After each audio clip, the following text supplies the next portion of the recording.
Ser discípulo de Jesus implica em nós obedecermos o Mestre em todas as circunstâncias que nós podemos estar expostos, seja em momentos bons, seja em momentos ruins, seja dentro de crises agudas em relacionamentos, ou seja, exercendo a nossa autoridade. O que Jesus espera de cada um de nós é o tema do capítulo de número 10 de Marcos.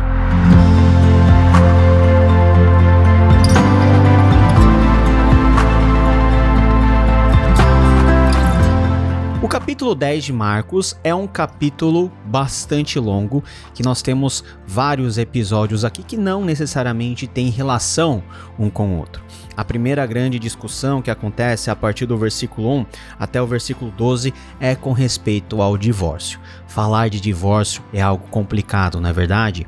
Quanto mais hoje, quando os índices de divórcio, tanto nos países desenvolvidos quanto hoje no Brasil, superam cada vez mais o índice de casais que permanecem fiéis a vida inteira. Aliás, o divórcio tem sido algo normatizado e os fariseus, eles vêm para Jesus e perguntam algo muito importante. Mestre, é lícito um homem divorciar-se de sua mulher? Está implícito aqui a concessão que a própria lei de Moisés trazia com respeito à carta de divórcio. Na antiga aliança, efetivamente se podia emitir uma carta de divórcio. Geralmente é o homem que dava essa carta dispensando a sua mulher. O caso aqui, e aquilo que Jesus está falando, que vai em consonância àquilo que Jesus mesmo ensinou em Mateus capítulo 19. Aliás, Mateus capítulo 19 traz uma expansão daquilo que Jesus ensina aqui. Não é o divórcio a qualquer preço ou a qualquer motivo. Hoje, qualquer coisa se transforma em motivo para você se separar da sua esposa ou do seu marido. Mas o que Jesus ensina aqui é que existem casos muito específicos onde o divórcio ele é aceito não apenas como mandamento, mas como concessão por causa da dureza de coração das pessoas. E Jesus vai falar lá em Mateus 19:9 que um caso para que haja divórcio é relacionamento sexual ilícito, ou seja, casos de traição. O que os fariseus estão indagando aqui é a respeito de um divórcio feito por qualquer motivo. Veja só, se um homem deixar a sua mulher, isso vai ser pecado? A resposta é, claro que vai. Na maioria dos casos é pecado, porque quando Deus instituiu o casamento, Deus juntou o homem e a mulher para que os dois formassem uma só carne e ninguém poderia separar aquilo que Deus uniu. Mas o cerne daquilo que os fariseus estavam perguntando não era apenas com relação ao divórcio, mas da possibilidade de você dispensar sua esposa, por exemplo, por motivos fúteis. E Jesus complementa por isso dizendo que todo aquele que se divorciar e casar-se com outro por um motivo injustificável comete adultério, seja um homem, seja uma mulher. Nós conhecemos muitos casos de divórcio. Talvez você mesmo tenha passado por um processo assim. Mas aquilo que Jesus quer nos ensinar aqui é que o divórcio é apenas uma concessão em casos de excepcionalidade, incluindo aqui o que Jesus mesmo explicitamente ele fala sobre traição, sobre relacionamentos sexuais ilícitos. Não é algo que deve ser feito à torto e à direito, não é algo que deve ser normatizado com uma relação ou com uma quebra de um relacionamento normal entre discípulos de Jesus, muito pelo contrário. O que Deus uniu, o homem não pode separar. E a partir desse ponto, Jesus traz um ensinamento sobre o valor das crianças. Jesus traz as crianças para si, impõe-lhes as mãos e diz que apenas aqueles que tiverem um coração semelhante à simplicidade, à singeleza das crianças em crer em Deus, podem reentrar no reino de Deus, e a partir daí nós temos a tão conhecida história do jovem rico, um jovem que aparentemente ele cumpriu todos os mandamentos do decálogo, toda a lei de Moisés. Ele vem para Jesus e é como se ele dissesse o seguinte: olha, mestre, eu tenho feito tudo isso, falta alguma coisa? Dá para sentir que, em primeiro lugar, esse jovem é movido por um certo tipo de autojustificação. Ele coloca bastante peso sobre aquilo que ele fez, sobre os mandamentos que ele guardou. Mas em segundo lugar, ele esquece que os mandamentos, eles podem ser seguidos de forma mecânica, de forma aparente e de forma apenas exterior. E Jesus, quando olha para essa situação, diz o versículo 21 que ele olhou e o amou. Ou seja, Jesus se importou com ele e diz: falta apenas uma coisa. Vá, venda tudo que você possui e dê o dinheiro aos pobres e você terá um tesouro no céu. Depois venha e siga-me. Jesus já havia ensinado que nós deveríamos colocar o nosso coração nos tesouros eternos. Isso ele ensina no Sermão do Monte, lá em Mateus.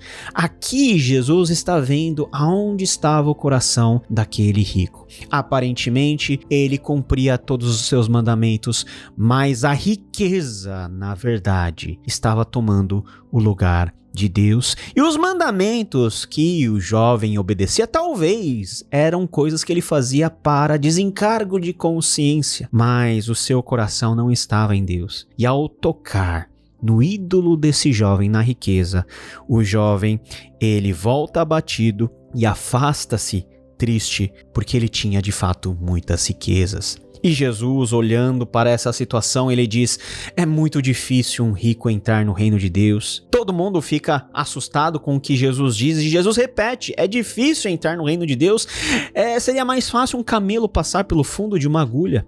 E os discípulos dizem: então ninguém teria a condição, nenhum rico teria a condição de ser salvo. E Jesus faz uma ressalva: para Deus nada é impossível. Se o coração daquele jovem ainda não estava tocado pela graça de Deus, essa graça de Deus é o que faz com que pessoas que aos nossos olhos sejam os últimos da fila da salvação, improváveis de serem alcançados pela salvação, pela graça de Deus, eles podem ser.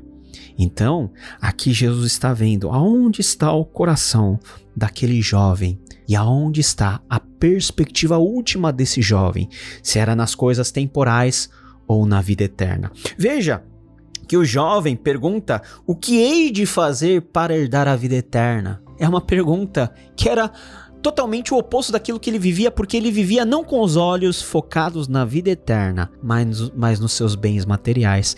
É isso que Jesus está apontando como grande paradoxo e como a grande barreira para que esse jovem pudesse alcançar a vida eterna. Depois disso, Jesus novamente prediz a sua morte e a sua ressurreição, e nós temos a partir do versículo 35 um episódio muito interessante, onde Tiago e João, dois irmãos, eles vão lá para Jesus e dizem o seguinte: olha Jesus, quando chegar o teu reino, nós queremos sentar um na sua direita e um na sua esquerda. Ou seja, direita e esquerda do rei eram posições de prestígio, e talvez os discípulos estavam pensando: olha, Jesus vai tomar o poder daqui a pouquinho, o reino vai ser de Jesus, Jesus vai ser o rei, e eu quero fazer parte desse governo, eu quero viver essa glória. Jesus dá uma lição daquilo que se espera de um discípulo de Jesus ao exercer a liderança. Não é tendo poder, não é estando em posições, porque o assentar-se à esquerda e à direita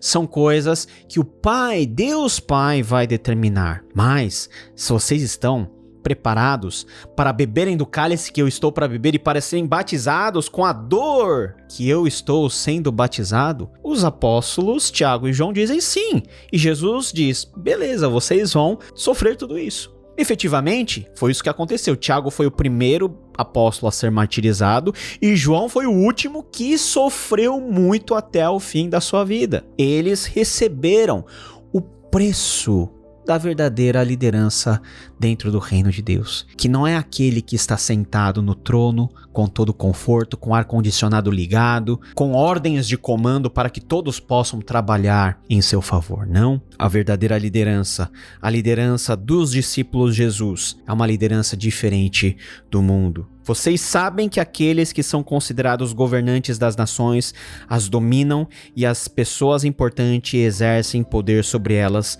Não será assim entre vocês.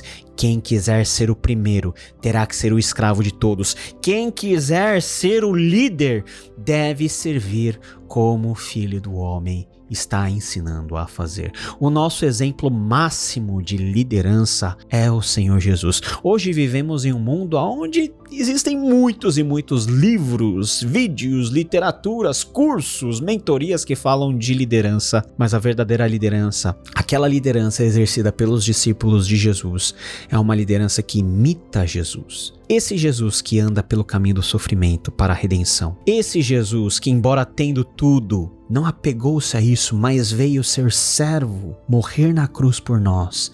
Uma liderança sacrificial de abnegação. Essa é a liderança que Jesus quer ver sendo exercida. Não um exercício do poder pelo poder, mas um exercício do serviço. E o capítulo 10 termina com um relato maravilhoso. O cego Bartimeu. Você conhece a história do cego Bartimeu. No começo da narrativa, no versículo 46, ele está à margem do caminho. Ele escuta que Jesus está vindo. Ele grita com toda a sua força: Jesus, filho de Davi, tem compaixão de mim. As pessoas começam a mandar ele ficar calado e ele mais uma vez enche o pulmão: Jesus, filho de Davi, tem misericórdia de mim. Jesus ouve e diz: chamem-no. Chamando o cego, dizem: ânimo, ele te chama. E lançando a capa de lado, se desvencilhando de tudo, de um salto pôs em pé e se dirigiu a Jesus. E diante da pergunta de Jesus, o cego responde: eu quero ver. Vá, a sua fé o curou. A fé de Bartimeu não somente o curou, mas fez com que um milagre maior acontecesse. Este que era cego e que vivia pedindo esmolas à beira do caminho, agora curado, segue Jesus pelo caminho. É interessante que no relato anterior do rico que não queria seguir Jesus, Jesus diz o seguinte: olha, vende todas as suas coisas, dá os dinheiros para os pobres e você terá um tesouro no céu. E Jesus diz: depois venha e siga-me.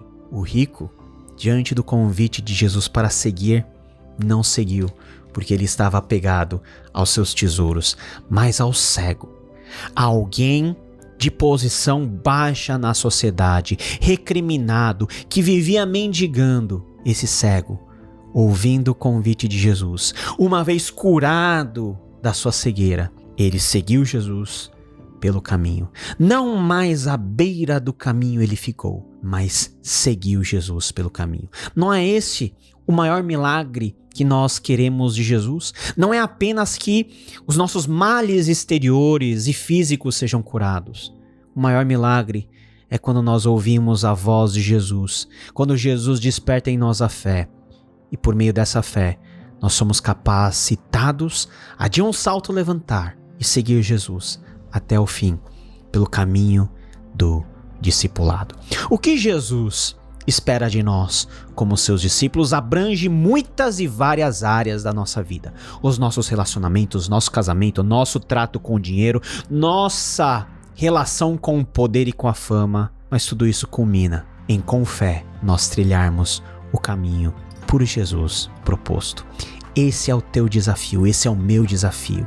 A despeito de tudo que pode acontecer, o quão firmes e desvencilhados das coisas do mundo, nós estamos seguindo em direção ao destino proposto por Jesus, caminhando por essa jornada com fé. Esse é o nosso desafio de hoje. E a minha oração é que todos nós possamos ser encontrados firmes, andando passo a passo, com fé, olhando para o autor e consumador da nossa fé, Jesus Cristo, o nosso Mestre. Que Deus te abençoe e nos vemos no próximo capítulo, querendo Ele. Tchau, tchau.